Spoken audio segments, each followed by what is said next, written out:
வணக்கம் மக்களே. எந்தன் காதலி அத்தியாயம் 5 கேட்கலாமா? மறுநாள் காலை வேலை.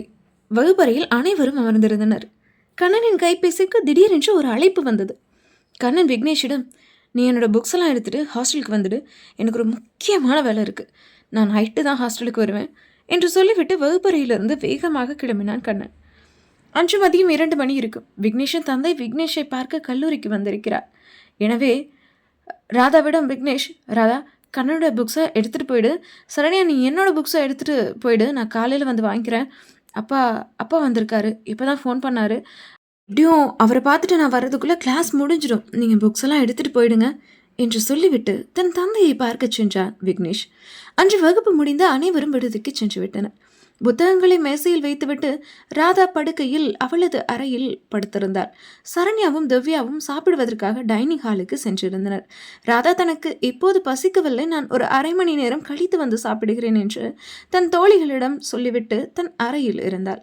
மேசையின் மேலே இருந்த கண்ணனின் நோட்டுகளை பார்த்த ராதா அதற்குள் ஒரு டைரி இருப்பதை கண்டாள். அடுத்தவருடைய டைரி, இதை நாம் எடுத்து படிக்கக்கூடாது என்று அவளுக்கு தோன்றியது. இருந்தாலும் அந்த டைரியில் என்னதான் கண்ணன் எழுதியிருக்கின்றான் என்று பார்ப்பதற்காக அந்த டைரியை எடுத்து பார்த்தாள் ராதா. டைரியின் முதல் பக்கத்தில் செல்லமே என்று எழுதியிருந்தது. அடுத்த பக்கத்தை திருப்பினாள் ராதா. அடுத்த பக்கத்தில் ராதாவின் முகம் வரைந்திருந்தது. அதற்கு அடுத்த பக்கத்தை திருப்பி பார்த்தாள். ராதாவும் கண்ணனும் மனக்கோலத்தில் இருப்பது போல ஒரு படம் வரையப்பட்டிருந்தது. ஒவ்வொரு பக்கமாக திருப்பி பார்த்தால் ராதா. கண்ணன் ராதாவோடு திருமணம் முதல் பேரன் பேத்திகளை பெற்று ஒரு முழு வாழ்க்கையையுமே வாழ்ந்த மாதிரி நிறைய படங்களை வரைந்து வைத்திருந்தான் உயிரோட்டமாக. ராதாவிற்கு அதை பார்த்ததும் என்ன செய்வதென்று தெரியவில்லை. முகமெல்லாம் வியர்த்து கொட்டியது. கண்ணன் தன்னை இவ்வளவு ஆழமாக காதலிக்கிறானா என்று மனதுக்குள்ளே நினைத்து கொண்டாள். கண்ணனின் டைரியை எப்படி எடுத்தாலோ அப்படியே மூடி மேசையின் மேல் வைத்து விட்டாள். இரவு ராதாவும் டைனிங் ஹாலுக்கு சென்று சாப்பிட்டு விட்டு தன் அறைக்கு வந்தாள். சரண்யா நன்கு உறங்கிவிட்டாள். திவ்யாவை பார்த்த ராதா, கண்ணன் எனக்கு பிடிச்சிருக்கு, என்ன காரணம்னு தெரியலடி என்று திவ்யாவிடம் கூறினாள். ஹே, என்னடி சொல்கிற, நீ லவ் பண்ணுறியா கண்ணனை என்று ஆச்சரியமாக கேட்டாள் ராதாவிடம் திவ்யா. லவ் பண்ணுறேனா கண்ணனை விரும்புகிறேனா அப்படின்னு எனக்கு தெரியாது, ஆனால் கண்ணன் எனக்கு பிடிச்சிருக்கு என்று சொன்னாள் ராதா திவ்யாவிடம். ஓ, கதை அப்படி போகுதோ என்று சரண்யாவும் விழித்து கொண்டாள். ஹே, நீ தூங்கிட்டு தானே இருந்த என்று திவ்யா சரண்யாவிடம் கேட்டாள். எனக்கு தூக்கம் வரல, நான் சும்மா படுத்துக்கிட்டு இருந்தேன், நீங்கள் என்ன பேசுகிறீங்க அப்படிங்கிறத கேட்டுகிட்டே இருந்தேன் என்று சரண்யா திவ்யாவிடம் சொன்னாள். ராதா, உனக்கும் கண்ணனுக்கும் சரியான பொருத்தம், மேட் ஃபார் ஈச் அதர் டி என்று சொன்னாள் சரண்யா ராதாவிடம். கண்ணன் எனக்கு பிடிச்சிருக்குன்னு தான் நான் சொன்னேன், ஆனால் லவ் பண்ணுறேன், கல்யாணம் பண்ணிக்க போகிறேன் அப்படின்னு நான் சொல்லலை என்று சரண்யாவிடம் ராதா சொன்னாள். ஆரம்பத்தில் எல்லாம் அப்படி தாண்டி சொல்வீங்க, அப்புறம் தான் தெரியும் என்று திவ்யா ராதாவை கிண்டல் செய்தாள். ஹே, நீ சும்மா இருடி, எல்லாத்தையும் காலையில் பார்த்துக்கலாம், இப்போது டைம் ஆயிடுச்சு, வந்து தூங்குங்க என்று ராதாவின் முகம் போன போக்கை பார்த்து அவளின் எண்ணத்தை மாற்ற சரண்யா சொன்னதும் மற்ற இருவரும் படுக்கையில் படுத்து கொண்டனர். ராதாவிற்கு ஒரே குழப்பமாக இருந்தது. காலையில் கல்லூரிக்கு பக்கத்தில் இருக்கும் விநாயகர் கோவிலுக்கு சென்றுவிட்டு அப்புறம் வகுப்பறைக்கு செல்லலாம் என்று நினைத்து கொண்டே உறங்கி போனாள் ராதா. காலையில் தன் தோழிகள் இருவரிடமும், நீங்கள் 2 பேரும் கிளாஸுக்கு போங்க, நான் கோயிலுக்கு போயிட்டு வந்துடுறேன் என்று சொல்லிவிட்டு ராதா விநாயகர் கோவிலுக்கு சென்றார். ராதா இல்லாமல் தனியாக வரும் திவ்யாவையும் சரண்யாவையும் பார்த்த கண்ணன், என்ன நீங்கள் 2 பேரும் மட்டும் வர்றீங்க, ராதா எங்க என்று கேட்டான். ராதா நைட்டு ரொம்ப நேரம் முழிச்சிட்டு இருந்தா, அப்புறம் என்னென்னமோ பேசிகிட்டு இருந்தா, அப்புறம் கோயிலுக்கு போயிட்டு வரேன்னு பக்கத்தில் இருக்கிற விநாயகர் கோயிலுக்கு போயிருக்கா என்று திவ்யா கண்ணனிடம் கூறினாள். என்ன ஆச்சு ராதாவுக்கு, ஏதாவது பிரச்சனையா என்று விக்னேஷ் சரண்யாவை பார்த்து கேட்டான். அதெல்லாம் ஒன்றும் இல்லை, நைட்டு ராதா உன்னுடைய டைரியை பார்த்துட்டா, அதான் உன்னோட ஓவியங்களை பார்த்து ஷாக் ஆகிட்டா என்று திவ்யா சொல்ல. டைரியா? என்னோட டைரியவா? நான் விக்னேஷ் கிட்ட தானே என் புக்ஸ் டைரியெல்லாம் கொடுத்துருந்தேன், அவகிட்ட எப்படி போச்சு என்று கண்ணன் கேட்க, ஹோ அதா, நேற்று விக்னேஷோட அப்பா வந்துட்டார் அப்படின்னு சொல்லிட்டு உன்னோட புக்ஸ் டைரியெல்லாம் அவன் ராதா கிட்ட தான் கொடுத்தான் என்று சரண்யா சொல்ல விக்னேஷை முறைத்தான் கண்ணன். டேய், நான் தெரியாமல் கொடுத்துட்டேன்டா, அப்படி அந்த டைரியில் என்ன தான் இருக்குது என்று விக்னேஷ் கண்ணனை பார்த்து கேட்க, அதற்கு பதில் வந்தது என்னவோ சரண்யாவிடம் இருந்துதான். அதுவா, அந்த டைரிக்குள்ள என்ன இருந்ததா, கண்ணன் சார் இருக்கார்ல, நம்ம கண்ணன் சார், அவரு ராதா கூட கல்யாணம் பண்ணி குழந்தை பெற்று அந்த குழந்தைங்களுக்கு கல்யாணம் பண்ணி பேரம் பேத்தி எடுத்து ஒரு முழு வாழ்க்கையே அந்த டைரியில் வாழ்ந்திருக்காரு. அதைத்தான் ராதா நேற்று பார்த்துட்டா என்று சரண்யா சொன்னதும், ஐயோயோ அப்புறம் என்றான் விக்னேஷ். அப்புறம் என்ன, ஒரே அப்செட், அதுதான் காலையில் கோவிலுக்கு போயிருக்கேன்னு போயிருக்கா என்று சரண்யா சொல்லவும், சரி நீங்கள் கிளாஸுக்கு போங்க, நானும் கோயிலுக்கு போயிட்டு வந்துடுறேன் என்று கண்ணன் சொல்ல, டேய் ஏதாவது பிரச்சனை ஆக போகுதுடா என்றான் விக்னேஷ். ஹே அதெல்லாம் ஒன்றும் ஆகாது கண்ணா, நீ போயிட்டு வா என்று திவ்யா இரவு ராதா சொன்னதை மனதில் வைத்து கொண்டு கண்ணனையும் நீ கோவிலுக்கு போ என்று சொல்ல, கண்ணனும் விநாயகர் கோவிலுக்கு ராதாவை பார்க்க கிளம்பி விட்டான். கண்ணன் கோவிலுக்குள் போகும்போது ராதா சாமி கும்பிட்டு கொண்டு இருந்தாள். ராதாவை பார்த்த கண்ணன் திகைத்து போய் நின்றான். ராதா புடவை கட்டியிருந்தாள். சரண்யாவிடம் ராதாவிற்கு கண்ணன் எடுத்து கொடுத்த புடவையை ராதா கட்டியிருந்தாள். அந்த புடவையில் ராதாவை பார்த்ததும் கண்ணனுக்கு கை கால் புரியவில்லை. கண்ணனின் கண்களுக்கு தேவதையாய் காட்சி அளித்தாள் ராதா. அந்த கோயிலிலேயே அந்த நிமிடமே ராதாவின் கயிற்றில் மங்கள நாணை கட்டி மனைவியாக ஏற்றுக்கொள்ள வேண்டும் என கண்ணன் துடித்தான். ராதாவின் பக்கம் சென்று கண்ணன் நின்றான்.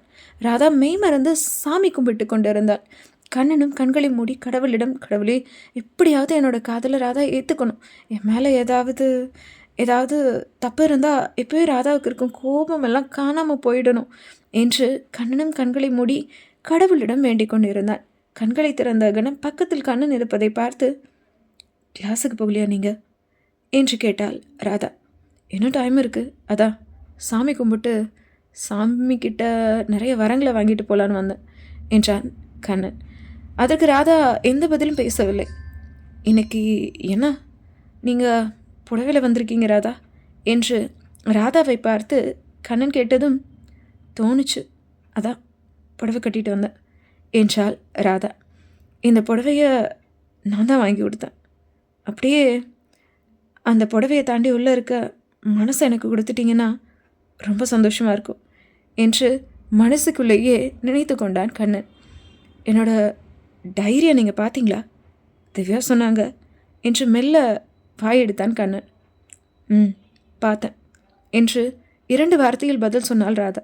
பார்த்துட்டிங்களா, அதை பற்றி நீங்கள் என்ன நினைக்கிறீங்க என்று ஆர்வமாக கேட்டான் கண்ணன். அது வந்து என்று தழும்பலாக பதில் சொல்ல வாயெடுத்தாள் ராதா. என்னமோ சொல்கிறீங்க, ஆனால் என்னோட காதில் ஒன்றுமே விழலையே, புரியலையே என்று கண்ணன் சொன்னதற்கு, நான் ஒன்றுமே சொல்லலைங்க, ஒன்றும் இல்லைங்க, இப்போது கிளாஸுக்கு தானே போகிறீங்க என்றாள் ராதா. ஆமாங்க என்றான் கண்ணன். சரி வாங்க போகலாம் என்று ராதா சொன்னதும் இருவரும் கல்லூரியை நோக்கி சென்றனர். டைரியை பற்றி கண்ணன் கேட்ட கேள்விக்கு கண்ணன் எதிர்பார்த்த பதில் ராதாவிடமிருந்து கண்ணனுக்கு கிடைக்கவில்லை. ஆனால் வகுப்பறைக்கு செல்லும் முன் ராதா கண்ணனிடம், நேற்று உங்களோட டைரியில் நீங்கள் வரைஞ்ச ஓவியங்களை பார்த்தேன், ரொம்ப நல்லா இருந்துச்சு என்று சொன்னார். கண்ணனுக்கு இதை கேட்டதும் சந்தோஷமாக இருந்தது. ராதா கண்ணனின் காதலை நிச்சயம் ஏற்றுக்கொள்வாள் என்ற நம்பிக்கை கண்ணனுக்கு வந்தது. ராதாவை பார்க்க சுகுமாரும் சுவாதியும் கல்லூரிக்கு வந்திருந்தனர். சுகுமார் எப்போதாவது தான் கல்லூரியின் பக்கம் வருவான். ராதா கல்லூரியில் சேர்ந்ததும் ராதாவை சுவாதி பார்க்கவில்லை. அதனால் தன் மனைவியை அழைத்து கொண்டு சுகுமார் கல்லூரிக்கு வந்திருந்தான். கல்லூரியின் கேண்டீனில் சுகுமார், சுவாதி, ராதா மூவரும் அமர்ந்து பேசிக் கொண்டிருந்தனர். ராதா எப்படி இருக்க, நல்லா இருக்கியா என்றாள் சுவாதி தன் தங்கையை பார்த்து. நான் நல்லா இருக்கேன், நீ எப்படி இருக்க மாமா, நீங்கள் எப்படி இருக்கீங்க என்று அவர்கள் இருவரையும் பார்த்து கேட்டாள். ராதா, நாங்கள் ரொம்ப நல்லா இருக்கோம், ஹாஸ்டலில் தங்கித்தான் ஆகணுமா, நீ நம்ம வீட்லேயே தங்கியிருக்கலாம் என்று சுவாதி சொன்னதும், இல்லைக்கா ஹாஸ்டல் எனக்கு ரொம்ப வசதியாக இருக்குது, என்னோடய ஃப்ரெண்ட்ஸ் எல்லாம் என் கூட தான் இருக்காங்க என்று சுவாதியிடம் சொன்னாள் ராதா. உனக்கு என்ன வேணுமோ தயங்காமல் மாமா கிட்ட கேளு, நான் உனக்கு எல்லாமே செஞ்சு தரேன் என்று சுகுமார் கூறியதும், சரிங்க மாமா என்றாள் ராதா. சரி ராதா, நீ அக்கா கூட பேசிட்டு இரு, இந்த காலேஜில் இன்னொரு ஆளை நான் பார்க்க வேண்டியது இருக்குது, நான் போய் பார்த்துட்டு வந்துடுறேன் என்று அங்கிருந்து நகர்ந்தான் சுகுமார். அதன் பிறகு சுவாதியும் ராதாவும் வெகு நேரம் பேசிக் கொண்டிருந்தனர். அக்கா, நீ அம்மாவை மிஸ் பண்ணுறியான்னு தெரியாது, ஆனால் நான் அம்மாவை ரொம்ப மிஸ் பண்ணுறேன்க்கா. அம்மா ஞாபகம் எனக்கு எப்போவுமே இருந்துகிட்டே இருக்கு. ரொம்ப கஷ்டமாக இருக்குக்கா. அம்மாவை என்னால் மறக்கவே முடியலை என்றாள் ராதா சுவாதியிடம். சுவாதி ராதாவின் பக்கம் சென்று ராதாவை தன் தோளில் சாய்த்து கொண்டாள். கவலைப்படாத, அம்மா கடவுளாக இருந்து உன்னை பார்த்துக்கிட்டே இருப்பாங்க. நீ கவலைப்படாமல் இரு. உனக்கு எப்போல்லாம் அம்மா ஞாபகம் வருதோ அப்போல்லாம் நீ எனக்கு ஃபோன் பண்ணு. நான் உன்னை வந்து பார்த்துக்கிறேன், பார்த்துட்டு போகிறேன் என்று சுவாதி சொன்னாள். சரி ராதா, சனி ஞாயிறு காலேஜ் லீவு தானே, அப்போ நீ நம்ம வீட்டுக்கு வந்துரு என்று சுவாதி சொல்ல, ஆனால் ராதாவோ இல்லைக்கா வேண்டாம், என்னோடய ஃப்ரெண்ட்ஸ் எல்லாம் ஹாஸ்டலில் தான் இருக்காங்க, நான் ஹாஸ்டல்லே இருந்துக்கிறேன். கண்டிப்பாக நீ சொன்னதுக்காகவே நான் உன்னோட வீட்டுக்கு வருவேன்க்கா என்றாள் ராதா. சரி ராதா, அப்போது உன்னோட இஷ்டம், அடிக்கடி ஃபோன் பண்ணு, நான் கிளம்புறேன் என்று கூறிவிட்டு சுவாதி எழுந்தாள். சுகுமாரனும் அதற்குள் வந்துவிட்டாள். என்னங்க, யாரையோ பார்க்கணுன்னு சொன்னீங்களே, பார்த்துட்டிங்களா என்றாள் சுவாதி. பார்த்தாச்சுமா, ஆஃபீஸில் கொஞ்சம் வேலை இருக்குது, நான் முடிச்சுட்டு வந்துடுறேன், நீ வீட்டுக்கு போயிடு, டிரைவர் ஒன்று ட்ராப் பண்ணிவிடுவார் என்றான் சுகுமார் சுவாதி. சரி என்று கூறிவிட்டு சுவாதி வீட்டிற்கு கிளம்பினாள். ராதாவும் வகுப்பறைக்கு சென்றாள். சுகுமார் அலுவலகத்திற்கு சென்று விட்டான். கல்லூரியின் பியூன் ராதாவின் வகுப்பறைக்கு வந்து கண்ணனை சுகுமார் அழைப்பதாக கூறி அலுவலகத்திற்கு அழைத்து சென்றார். கண்ணனும் சுகுமாரும் ரொம்ப நேரம் உரையாடி கொண்டிருந்தனர். வகுப்பு முடிந்ததால் கண்ணனுக்காக விக்னேஷ், சரண்யா, திவ்யா, ராதா என அனைவரும் அலுவலகத்தின் வெளியே காத்திருந்தனர். கண்ணன் வந்ததும் அனைவரும் சேர்ந்து புறப்பட்டனர். ஒரே நிமிஷம், நான் மாமாவை பார்த்துட்டு வந்துடுறேன் என்று சுகுமாரின் அறைக்குள் சென்றாள் ராதா. மாமா மாமா உங்ககிட்ட ஒரு விஷயம் சொல்லணும் என்று சுகுமாரிடம் ராதா சொன்னார். சொல்லு ராதா, என்ன விஷயம்? ஏதாவது உனக்கு வேணுமா, இல்லை ஏதாவது பிரச்சனையா என்று சுகுமார் ராதாவை பார்த்து கேட்டான். இல்லை மாமா, அது என்று ராதா தயங்கினார். என்ன ராதா, காலேஜில் உங்ககிட்ட யாராவது தொல்லை பண்ணுறாங்களா என்று கேட்டான் சுகுமார். அது அது அது மாமா, எனக்கு ஒன்றும் இல்லை மாமா என்று எதையோ சொல்ல வந்தவள் எதையும் சொல்லாமல் சொல்ல வந்த வார்த்தைகளை மென்று விழுங்கி கொண்டு நின்றாள். நீ என்கிட்ட என்னமோ சொல்ல நினைக்கிற, ஆனால் மறைக்கிற. உனக்கு எப்போ தோணுதோ அப்போது என்கிட்ட சொல்லு என்று சுகுமார் சொல்ல, சரி மாமா, நான் வரேன் என்று சொல்லிவிட்டு அலுவலகத்தை விட்டு வெளியில் வந்தாள் ராதா. ராதாவின் மனதில் விழுந்த கண்ணன் என்ற காதல் விதை இப்பொழுதுதான் காதலாக மெல்ல முளைத்து கொண்டிருக்கிறது. இனி என்ன நடக்கும் என்பதை நிச்சயம் பார்ப்போம். நன்றி.